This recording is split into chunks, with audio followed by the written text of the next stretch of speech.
This way. You follow me. Where are you taking me? You want special pipe? I have for you. Make feel good. Good. Special? Huh? Only for special client. But it's much money. I have money. Show me. I have money. See? Money. Here. Come here. Closer. Show me money. Here, show money. Much money. Closer. Much money.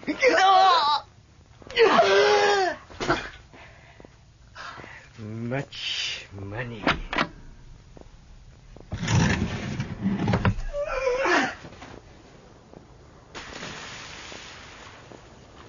Much money.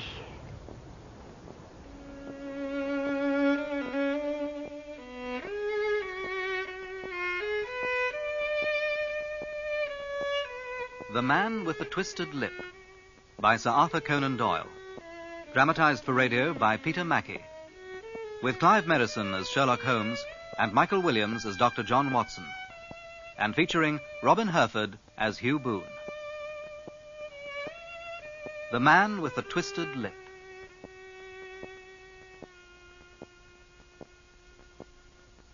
Despite my long association with Sherlock Holmes, our professional paths rarely crossed.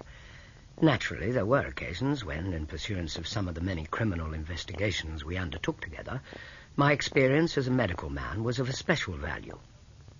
But to be consulted as a doctor, and then find that my independent course of action brought me into direct contact with a case upon which Holmes was engaged, that was a rare event indeed. The particular adventure I have in mind first involved me at the end of a long and trying day at my practice. Mary, as I recall, was engaged with her needlework, whilst I must confess, was already glancing at the clock and contemplating the joys of a good night's sleep. A patient. You'll have to go out. Last. John. Oh, sorry, my dear. We heard the front door open, a few hurried words, and then quick steps upon the linoleum. Our own door flew open, and a lady, clad in some dark-coloured stuff, with a black veil, entered the room. You will excuse my calling so late. Why, it's Kate Whitney. Oh, I'm in such trouble. Kate. I do so want a little help. My dear, what is the matter? I didn't know what to do, so I came straight to you. Of course you did. It was very sweet of you. Now you must have some wine and water and sit here comfortably and tell us all about it. Or should you rather that I sent John off to bed? Oh, no. I want the doctor's advice. And help, too. It's about Isa. He's not been home for 2 days. I'm so frightened for him. Mrs. Whitney, has your husband returned to his old habit? Has he taken to opium again? Yes. I feared he would. Oh, but he tried, Doctor. And I know he tried to keep it from me, too. Well, up until now, his orgies have always been confined to one day, and he would come back twitching and shattered in the evening. But now, he's been away for 48 hours. What am I to do? Please, you must help me. Please. Which den does he make use of? It's near the docks. The Bar of Gold in Upper Swandam Lane. Oh, but how can I make my way into such a place? And perhaps I could escort you. No, on second thoughts, I could manage it better if I were alone. Yes, as your husband's medical advisor, that is my responsibility. I believe I may still be able to influence him. If indeed he is at the address you have given me, you have my word. I will send him home in a cab within 2 hours. Please be careful, John. Of course, my dear. I shall be as quick as I can. And so, in 10 minutes, I had left my armchair and cheery sitting room behind me, and was speeding eastward in a hansom on a strange errand, as it seemed to me at the time, though the future only could show how strange it was to be. Upper Swandam Lane is a vile alley lurking behind the high walls which line the north side of the river to the east of London Bridge. Between a slop shop and a gin shop, approached by a steep flight of steps leading down to a black gap like the mouth of a cave, I found a den of which I was in search. Ordering my cab to wait, I passed down the steps, worn hollow in the centre by the ceaseless tread of drunken feet. By the light of a flickering oil lamp above the door, I found the latch and made my way into a long, low room, thick and heavy with brown opium smoke, and terraced with wooden berths like the forecastle of an emigrant ship. At the farther end, there was a small brazier of burning charcoal, besides which, on a three-legged stool, there sat a tall, thin old man, with his jaw resting upon his two fists and his elbows upon his knees, staring into the fire. Through the gloom, I could dimly catch a glimpse of bodies lying in fantastic poses, bowed shoulders, bent knees, heads thrown back and chins pointing upwards, with here and there a dark, lackluster eye turned upon the newcomer. Out of the black shadows there glimmered little red circles of light, now bright, now faint, as the burning poison waxed or waned in the bowls of the metal pipes. Give me coat. I bring you pipe. Thank you. I have not come to stay. Please? There is a friend of mine here, Mr. Isa Whitney. I wish to speak to him. Leave us, please. Very well. It's all right, old boy. I'm here to help you. I say, Watson, what o'clock is it? Nearly 11. Of what day? Isa Whitney, brother of the late Elias Whitney, D.D., principal of the Theological College of St. George's, much addicted to opium. The habit grew upon him, as I understand, from some foolish freak when he was at college. For having read De Quincy's description of his own dreams and sensations, he had drenched his tobacco with laudanum in an attempt to produce the same effects. He found, as so many more have done, that the practice is easier to attain than to get rid of. And for many years he continued to be a slave to the drug, an object of mingled horror and pity to his friends and relatives. Today is Friday, June the 19th. Friday? Good heavens. I thought it was Wednesday. It is Wednesday. What do you want to frighten the chap for? I tell you that it is Friday, man. Your wife has been waiting these 2 days for you. You should be ashamed of yourself. So I am. Find out what I owe, Watson. I'm all off colour. I can do nothing for myself. I walked down the narrow passage between a double row of sleepers, holding my breath to keep out the vile, stupefying fumes of the drug, and looking about for the manager. As I passed the tall man who sat by the brazier, I felt a sudden pluck at my coat tail. Walk past and then look back at me.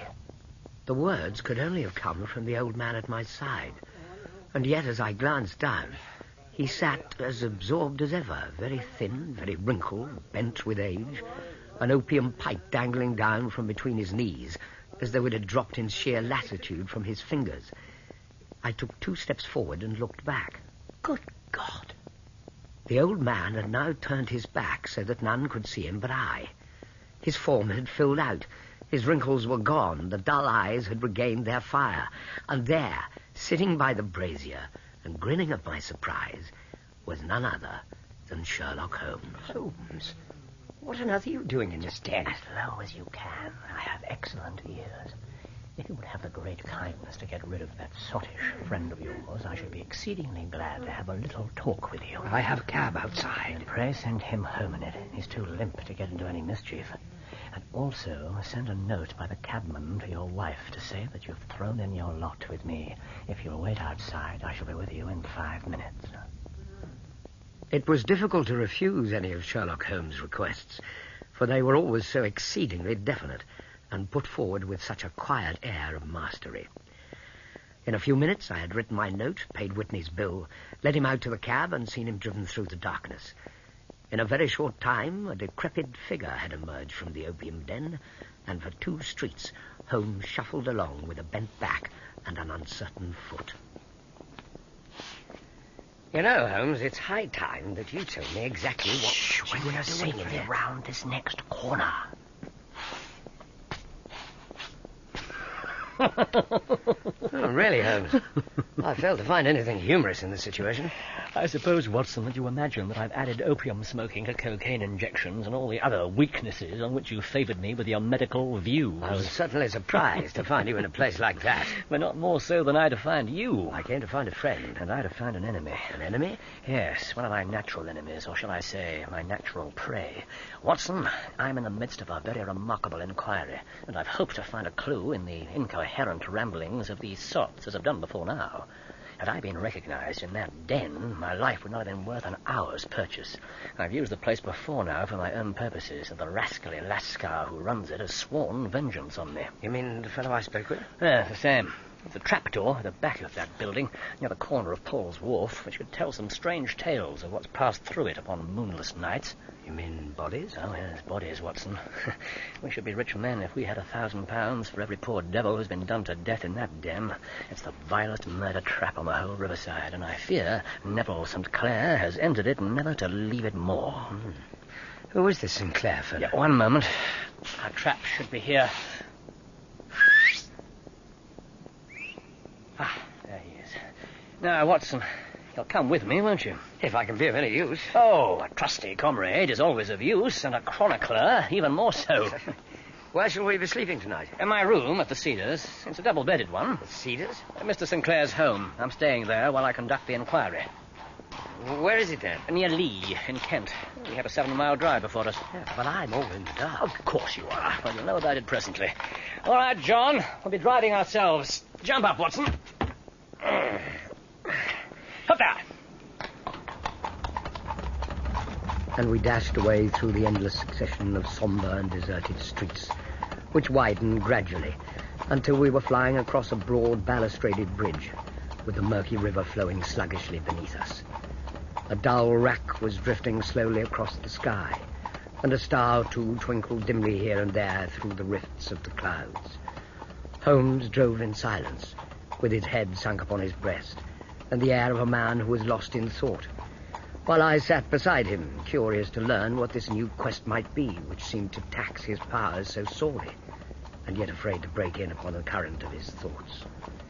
We had driven several miles and were beginning to get to the fringe of the belt of suburban villas when he shook himself, shrugged his shoulders, and lit up his pipe with the air of a man who has satisfied himself that he is acting for the best.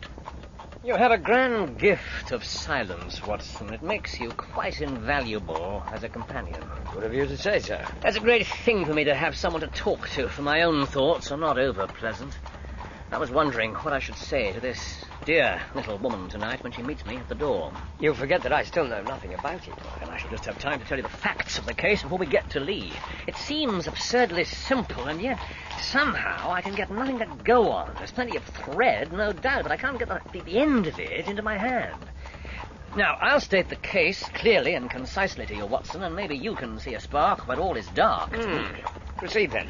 But some years ago, to be definite, in May 1884, there came to Lee a gentleman, Neville St. Clair by name, who appeared to have plenty of money.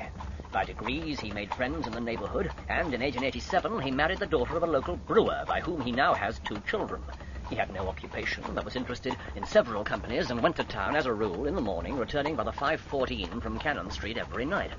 And Mr. St. Clair is now 37 years of age, is a man of temperate habits, a good husband, a very affectionate father, and a man who is popular with all who know him. Am I going too fast, Watson? No, not at all. Pray continue. Last Monday, Mr. Neville St. Clair went to town rather earlier than usual, saying he would bring his little boy home a box of bricks. Now, by the merest chance, his wife received a telegram upon this same Monday to the effect that a small parcel of considerable value, which she'd been expecting, was waiting for her in the offices of the Aberdeen Shipping Company. Now, if you're well up in your London, you will know that the office of the company is in Fresno Street, which branches out of Upper Swandam Lane, where you found me tonight. So, Mrs. St. Clair had her lunch, started for the city, got her packet, and found herself at exactly 4:35 walking through Swandam Lane on her way back to the station. Well, not a pleasant neighborhood for a lady. No, indeed. Now, if you remember, Monday was an exceedingly hot day, and Mrs. St. Clair walked slowly, glancing about in the hope of seeing a cab. Then she heard a cry. She was struck cold to see her husband looking down at her, and, as it seemed to her, beckoning to her from a second-floor window. The window was open, and she distinctly saw his face, which she describes as being terribly agitated. He waved his hands frantically to her, and then vanished from the window so suddenly that it seemed to her that he'd been plucked back by some irresistible force from behind. Extraordinary. One singular point which struck her quick feminine eye was that although he wore some dark coat, such as it started a town in, he had on neither collar nor necktie. Convinced there was something amiss with him, she hurried down the steps, for the house was none other than the opium den in which you found me tonight, and running through the front room, she attempted to ascend the stairs which led to the second floor. At the foot of the stairs, however, she met that Lascar scoundrel who thrust her back and pushed her out into the street. Filled with the most maddening doubts and fears, she rushed down the lane and, by rare good fortune, met in Fresno Street a number of constables with an inspector, all on their way to the beat. The inspector and 2 men accompanied her back, and in spite of the continued resistance of the proprietor, made their way to the room in which Mr. St. Clair had last been seen. And? Exactly what happened then, I would like you to hear from Mrs. St. Clair herself. We are almost at the house. Suffice it to say, at this stage, Neville St. Clair was nowhere to be seen. In fact, in the whole of that floor, there was no one to be found save a sinister cripple. His name is Hugh Boone, and his hideous face is one which is familiar to every man who goes much into the city.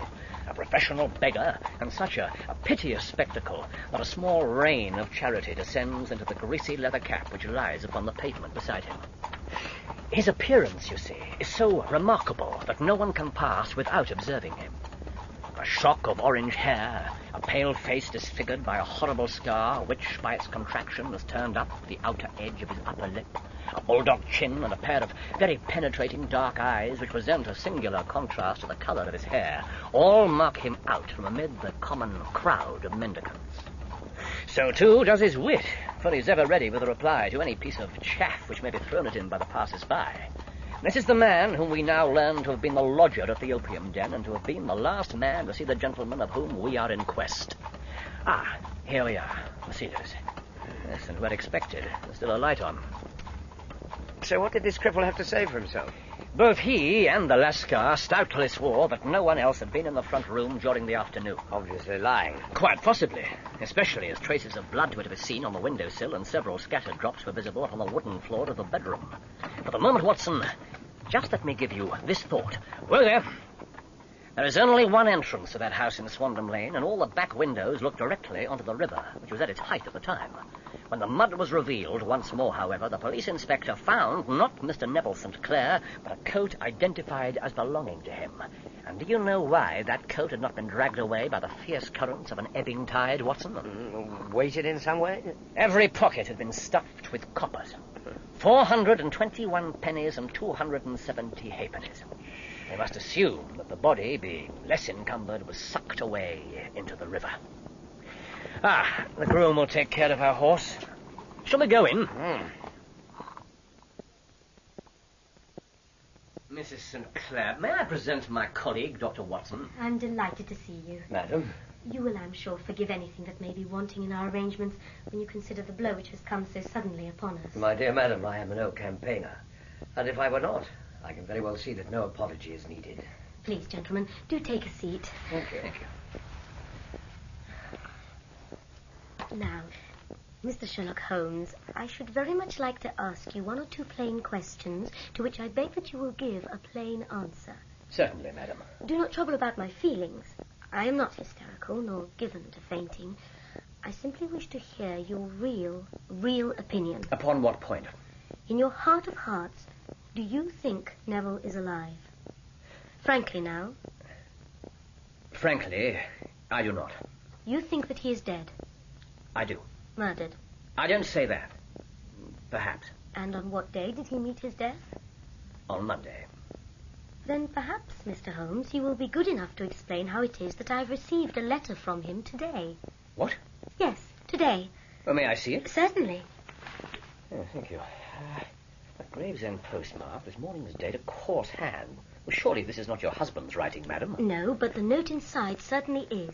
I perceive also that whoever addressed the envelope had to go and inquire as to the address. How can you tell that? The name, you see, is in perfectly black ink, which has dried itself. The rest is of a greyish colour, which shows that blotting paper has been used.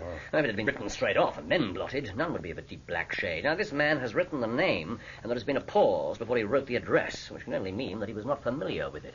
It is, of course, a trifle, but there is nothing so important as trifles. Now, let us now see the letter. Yes, there's been an enclosure here. Yes, there was a ring, his signet ring. Yes, I see. Dearest, do not be frightened. All will come well. There is a huge error which it may take some little time to rectify. Wait in patience. Neville.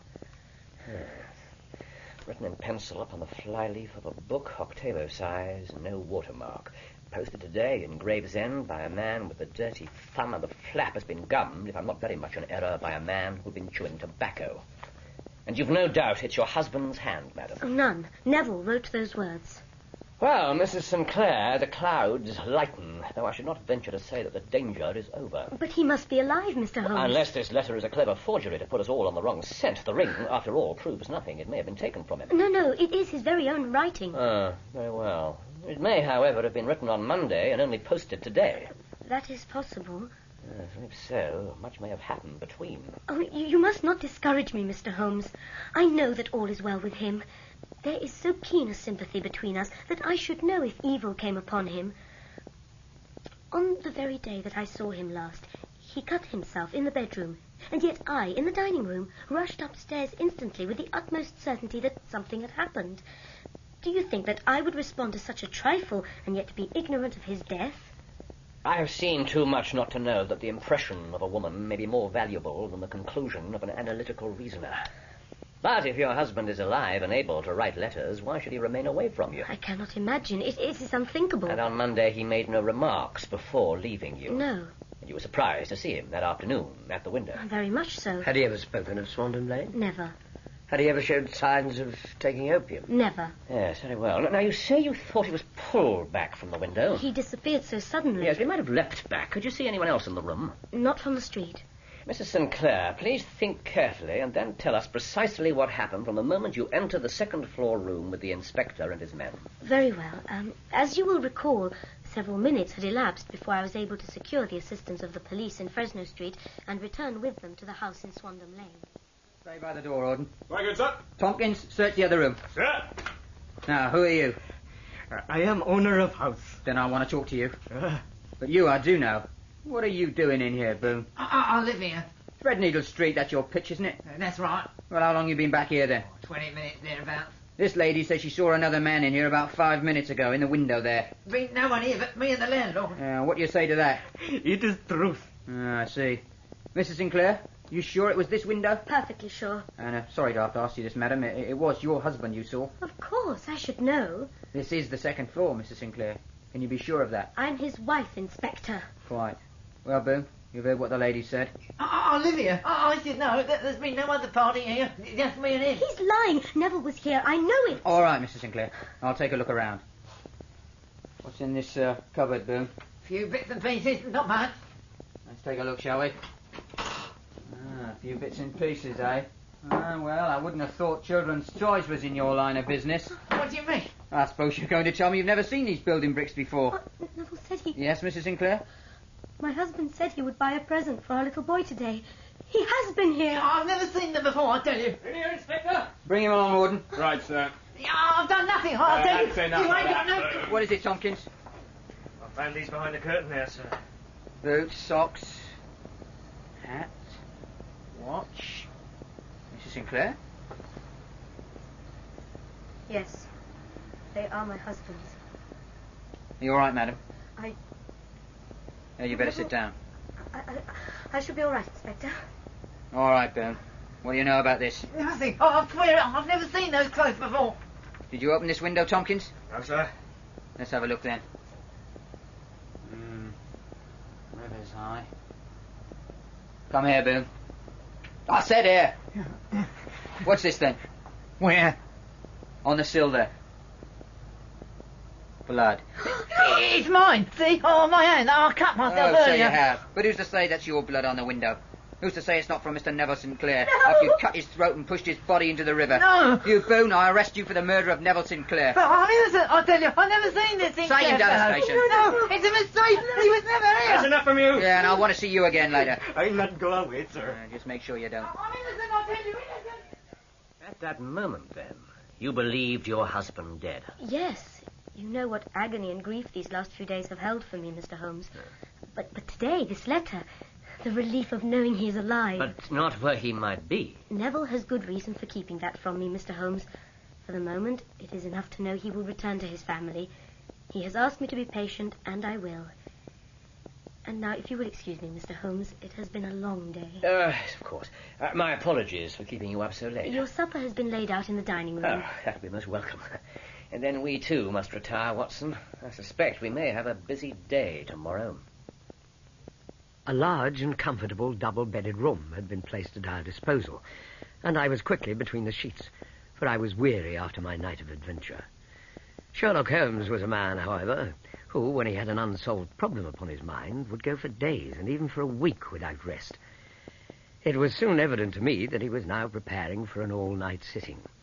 He took off his coat and waistcoat, put on a large blue dressing-gown, and then wandered about the room, collecting pillows from his bed and cushions from the sofa and armchairs. With these he constructed a sort of eastern divan, upon which he perched himself cross-legged, with an ounce of shag tobacco and a box of matches laid out in front of him. In the dim light of the lamp, I saw him sitting there, an old briar pipe between his lips, his eyes fixed vacantly upon the corner of the ceiling, the blue smoke curling up from him, silent, motionless, with the light shining upon his strong-set aquiline features. So he sat as I dropped off to sleep, and so he sat when a sudden ejaculation caused me to wake up, and I found the summer sun shining into the apartment. The pipe was still between his lips, the smoke still curled upward, and the room was full of a dense tobacco haze, but nothing remained of the heap of shag which I had seen upon the previous night. Are you awake, Watson? Well, just. What time is it? 25 minutes past 4. 25 minutes past. It's game for an early morning drive. Well, I suppose so. Now then, dress. No one's stirring yet, but I know where the stable boy sleeps, and we shall soon have the trap out.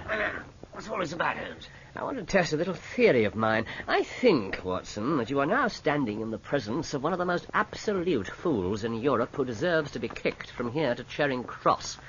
I confess that I have been as blind as a mole, but it's better to learn wisdom late than never to learn it at all. I think I have the key of the affair now. And where is he? In the bathroom. Oh, come, Holmes, it's too early. I'm not joking. I've just been there. I've taken it out, and I've got it in the Gladstone bag. Come on, old boy, and we shall see whether it will fit the lock.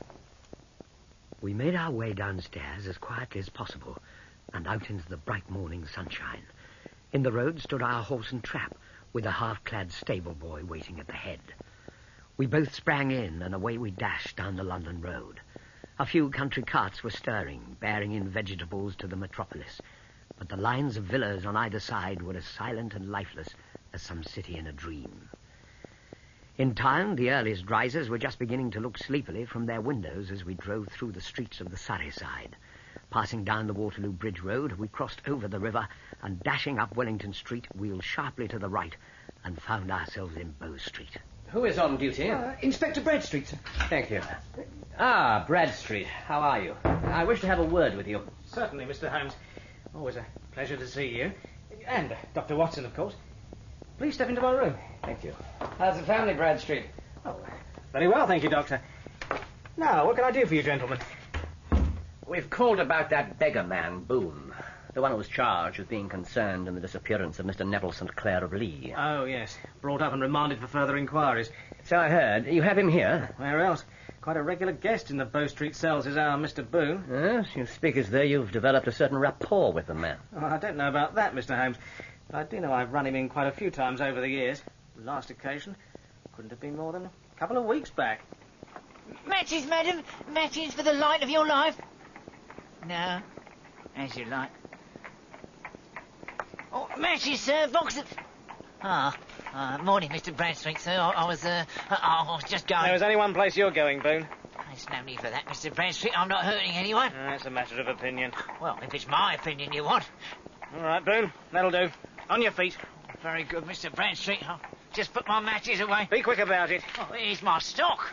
Must look after that. Proper street trader I am, not like them round the corner. Just beggars they are. They're the ones you want to get off the streets. I'll be the judge of that.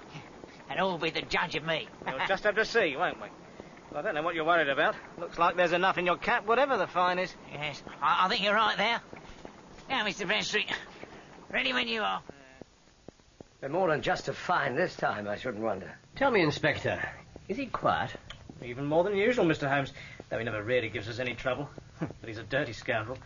Still, once this case has been settled, he'll have a regular prison bath. I think if you saw him, you'd agree with me. He needed it. I should like to see him very much. Oh, that's easily done, Mr. Holmes. I'll take you down myself. You can leave your bag here if you like. No, I think that I'll take it. Very good. Right, gentlemen. Bradstreet led us down a passage, opened a barred door, passed down a winding stair, and brought us to a whitewashed corridor with a line of doors on each side. There he is, sleeping like a baby. Care to take a look, gentlemen? Thank you. As we took our turn at the grating, I saw that the prisoner lay with his face towards us in a very deep sleep, breathing slowly and heavily. He was, as the inspector had said, extremely dirty, but the grime which covered his face could not conceal its repulsive ugliness. A broad wheal from an old scar ran right across it from eye to chin, and by its contraction had turned up one side of his upper lip, so that 3 teeth were exposed in a perpetual snarl. A shock of very bright red hair grew low over his eyes and forehead. He's a beauty, isn't he? He certainly needs a wash. I had an idea that he might, and I took the liberty of bringing the tools with me. You're a funny one, Mr. Holmes. If you'll have the great goodness to open that door very quietly, it will soon make him cut a much more respectable figure. I don't know why not. He doesn't look a credit to the Bow Street cells, does he? The cell we entered was barely large enough to accommodate the prisoner, let alone the 3 of us. Motioning Bradstreet and I to be silent, Holmes went first to the cell's water jug, and then, crossing to the sleeping figure, rubbed the now moistened sponge vigorously to and fro across Boone's face. So much for paint. Oh, shit. Oh. Now for the plaster. Oh, the devil. And finally, the wig. Oh, what's the meaning of this? Let me introduce you to Mr. Neville St. Clair of Lee in the county of Kent. And there, sitting up in his bed, was a pale, sad-faced, refined-looking man, black-haired and smooth-skinned, rubbing his eyes and staring about him with sleepy bewilderment. Well, who would have thought it? I know him from the photograph. Oh, be it so. But if I am indeed the missing man, what am I charged with? With making away with Mr. Neville St. Oh, you can't be charged with that unless they make a case of attempted suicide of it. And I've been 27 years in the force, but this really takes the cake. If I am Mr. Neville St. Clair, then it is obvious that no crime has been committed and that, therefore, I am illegally detained. No crime, but a very great error. You would have done better to have trusted your wife. It was not my wife. It was the children. God help me, I would not have them ashamed of their father. My God. What an exposure. What can I do? Calm yourself. We will find a solution. If you leave it to a court of law to clear the matter up, of course you can hardly avoid publicity. On the other hand, if you convince the police authorities that there's no possible case against you, I don't know that there's any reason that the details should find their way into the papers. God bless you. I would have endured imprisonment, aye, even execution, rather than have left my miserable secret as a family blot to my children. Might I suggest, Mr. St. Clair, that you now tell us the circumstances that brought you into this predicament? Of course. You are the first who has ever heard my story. Perhaps we should hear it in my office. After all, Mr. St. Clair, we can hardly consider you a prisoner any longer, can we? This way, if you please.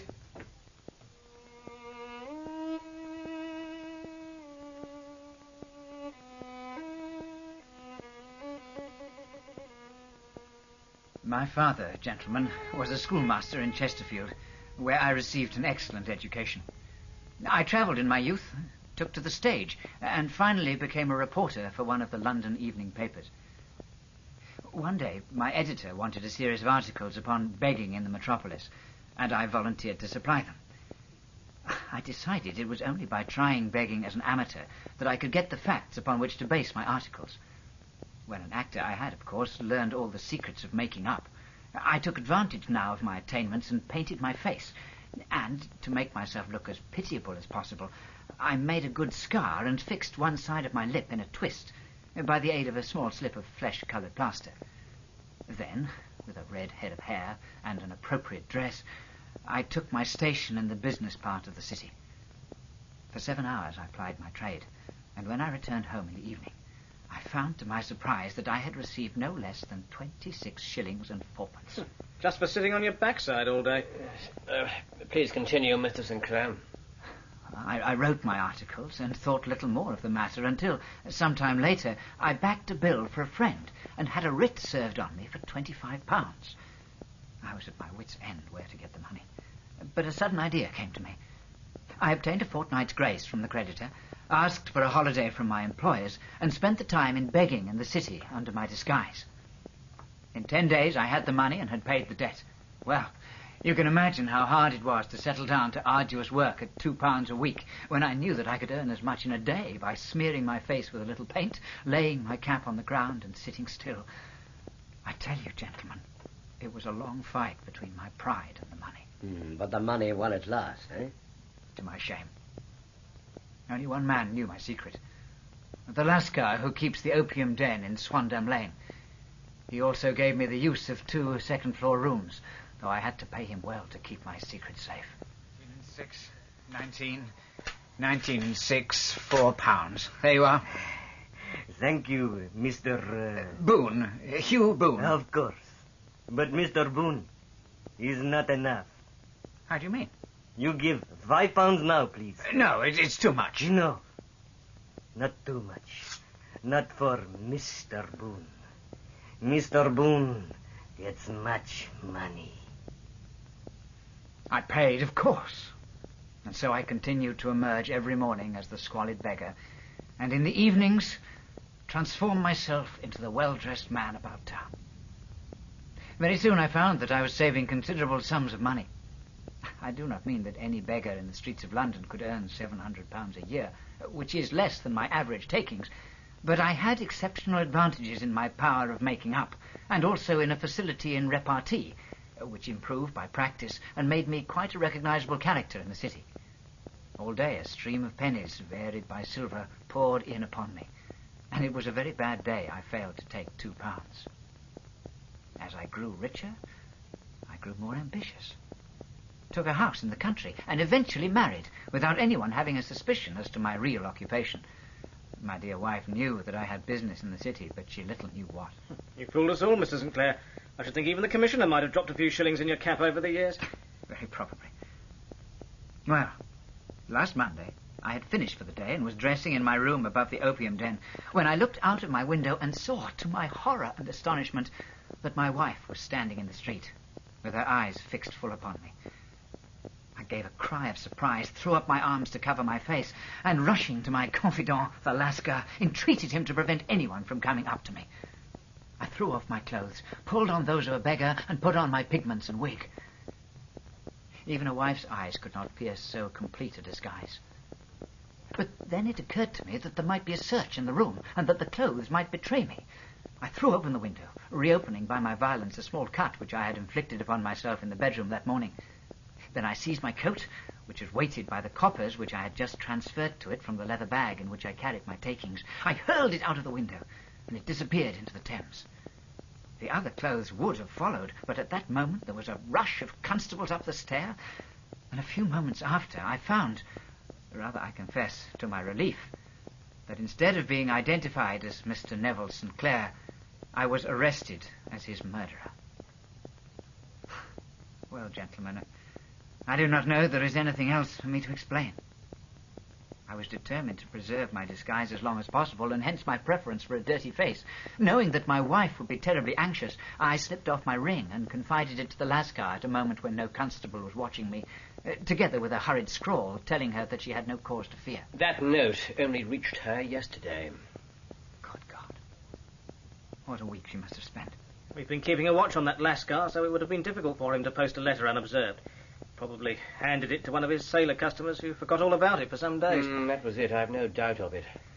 Mr. St. Clair, this begging must stop. If we are to hush this thing up, there must be no more of Hugh Boone. I have sworn it by the most solemn oaths which a man can take. In that case, I think it's probable that no further steps may be taken. But if you're found again, then all must come out. I understand.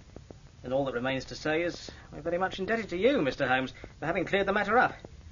Though I wish I knew how you reached your result. I reached this one by sitting on 5 pillows and consuming an ounce of shag.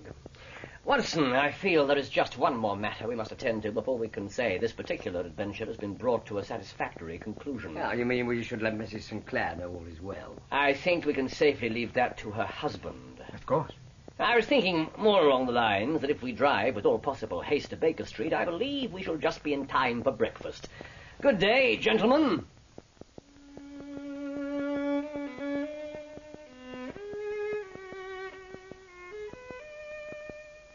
In The Man with the Twisted Lip, Sherlock Holmes was played by Clive Merrison and Dr. Watson by Michael Williams. Hugh Boone, alias Neville St. Clair, was played by Robin Herford, with Danielle Allen as Mrs. St. Clair, Emma Gregory as Kate Whitney, George Winter as Isa Whitney, Elizabeth Mansfield as Mary Watson, David Goodge as Inspector Bradstreet, David Bannerman as Constable Tompkins, and Angus Wright as Constable Horden. Other parts were played by members of the cast. The violinist was Leonard Friedman. The Man with the Twisted Lip was dramatized for radio by Peter Mackie, produced by Enid Williams, and directed by Patrick Rayner.